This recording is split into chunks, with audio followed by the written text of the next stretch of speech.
है। दिल्ली की एक ऐसी ही शाम में देश भर के टीवी चैनलों पर पहलगाम हमले और ऑपरेशन सिंदूर की गूंज थी। तब प्रधानमंत्री नरेंद्र मोदी के आवास पर एक बिल्कुल अलग किस्म का डिप्लोमेटिक डिनर चल रहा था। प्लेटों में क्या परोसा गया, उससे कहीं ज्यादा दिलचस्प यह था कि किन्हें मेज पर बुलाया गया। मेहमान थे विपक्ष के 3 मजबूत आवाजें, प्रियंका चतुर्वेदी, सुप्रिया सुले और एम.के.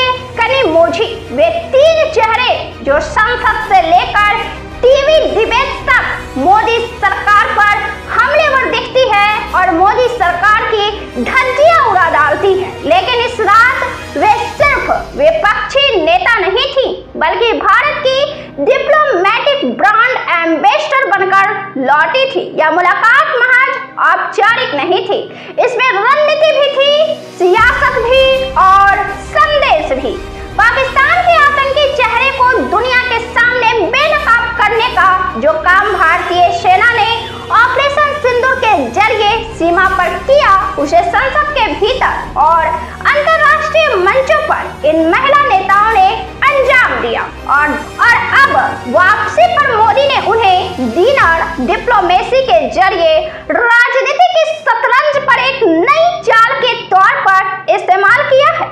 यह दृश्य भारतीय राजनीति के लिए असामान्य था। जो महिलाएं संसद में मोदी सरकार के खिलाफ सबसे तीखी आवाज मानी जाती हैं, वही पाकिस्तान के खिलाफ भारत के केस को दुनिया भर में मजबूती से पेश कर रही थी। सुप्रिया सुले एनसीपी की नेता और शरद पवार की बेटी, एम.के. कनिमोझी डीएमके सांसद और करुणानिधि की बेटी प्रियंका चतुर्वेदी शिवसेना यूबीटी की नेता और उद्धव ठाकरे की भरोसेमंद।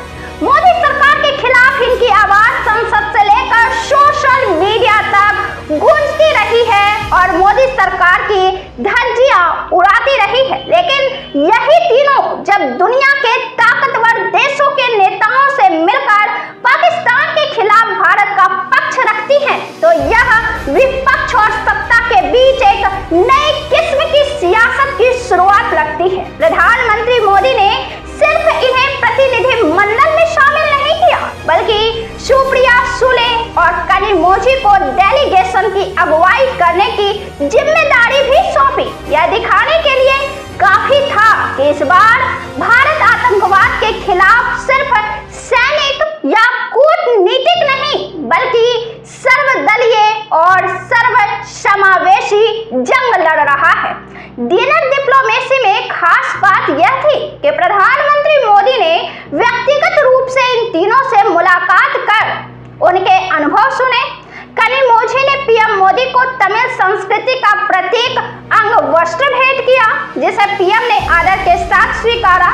सुप्रिया सुले ने यशवंतराव चौहान पर लिखी किताब भेंट की, तो प्रियंका चतुर्वेदी ने यूरोप में अपने अनुभव साझा किए। लेकिन असली कहानी तो इनके बयानों में दिखती है। सुप्रिया सुले ने सार्वजनिक तौर पर पीएम मोदी का धन्यवाद करते हुए लिखा कि भारत की एकता और अखंडता के लिए ऐसी जिम्मेदारी पाकर वह सम्मानित महसूस कर रही हैं।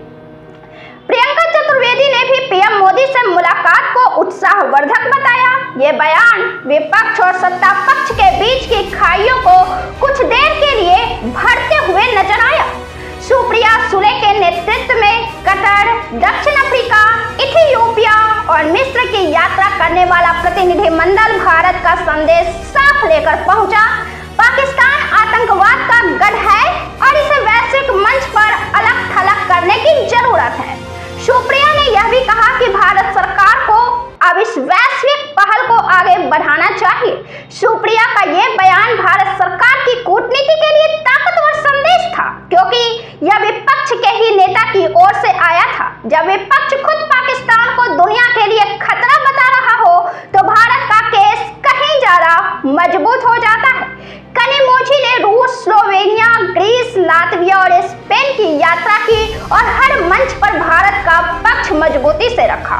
उन्होंने साफ कहा कि पाकिस्तान प्रायोजित आतंकवाद सिर्फ भारत ही नहीं, बल्कि वैश्विक स्थिरता के लिए भी खतरा है। प्रतिनिधिमंडल ने ऑपरेशन ऑपरेशन सिंदूर को उदाहरण के तौर पर पेश करते हुए बताया कि भारत जब जवाबी कार्रवाई करने में संकोच नहीं करेगा। भारत अब जवाबी कार्रवाई करने में संकोच नहीं करेगा।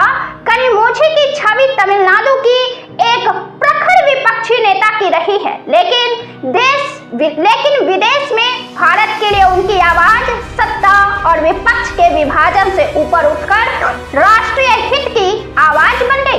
प्रियंका चतुर्वेदी ने यूरोपीय देशों France, Britain, Germany, Belgium, Italy और डेनमार्क में भारत का पक्ष रखा। उन्होंने बताया कि कैसे पाकिस्तान IMF से कर्ज लेकर अपने देश में आतंकवाद का नेटवर्क चला रहा है। प्रियंका ने साफ कहा कि ऑपरेशन सिंदूर सिर्फ शुरुआत है। अगर पाकिस्तान सुधरता नहीं है तो भारत आतंक के अड्डों पर हमला करता रहेगा। प्रियंका के इस बयान ने यूरोपीय नेताओं को यह समझाने का काम किया कि भारत की कार्रवाई डिफेंसिव नहीं बल्कि डिटरेंट है, यानी हम हमला इसलिए कर रहे हैं ताकि आतंकवाद को रोका जा सके।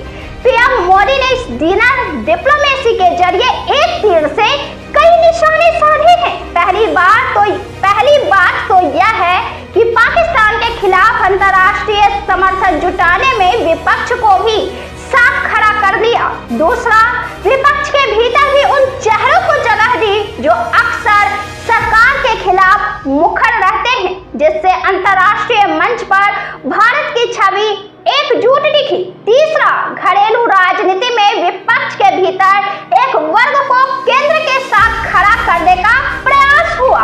यह डिनर विपक्ष के लिए भी संदेश था। आलोचना अपनी जगह, लेकिन जब बात देश की सुरक्षा और आतंकवाद के खिलाफ लड़ाई की हो तो सियासत किनारे रखनी होगी। और यह काम मोदी ने उन नेताओं के जरिए किया जिनकी आवाज टीवी डिबेट्स में अक्सर उनके खिलाफ उठती थी। इस मुलाकात को सिर्फ डिप्लोमेटिक पहलू से देखना कम होगा। मोदी के इस कदम में अगली सियासी बिसात भी छुपी हुई है। विपक्ष की इन महिला नेताओं के जरिए मोदी ने विपक्ष के अंदर सेंध लगाने की शुरुआत कर दी है। क्या आने वाले वक्त में विपक्ष के कुछ चेहरे सरकार के साथ कदम से कदम मिलाकर चलते दिखेंगे? क्या इंडिया गठबंधन की एकजुटता में सेंध लगेगी? सवाल कई हैं, लेकिन इतना तय है कि मोदी ने डिनर के बहाने एक नई राजनीति की पटकथा लिखनी शुरू कर दी है। विपक्ष की विमेन पावर अब सिर्फ संसद में हल्ला बोलने वाली आवाजें नहीं रही, वे भारत की विदेश नीति का चेहरा बन चुकी है। सियासत की यही तो खूबसूरती है, जहां ताली भी गूंजती है और चाल भी चलती है। और इस बार चाल चली गई है डिनर की मेज पर।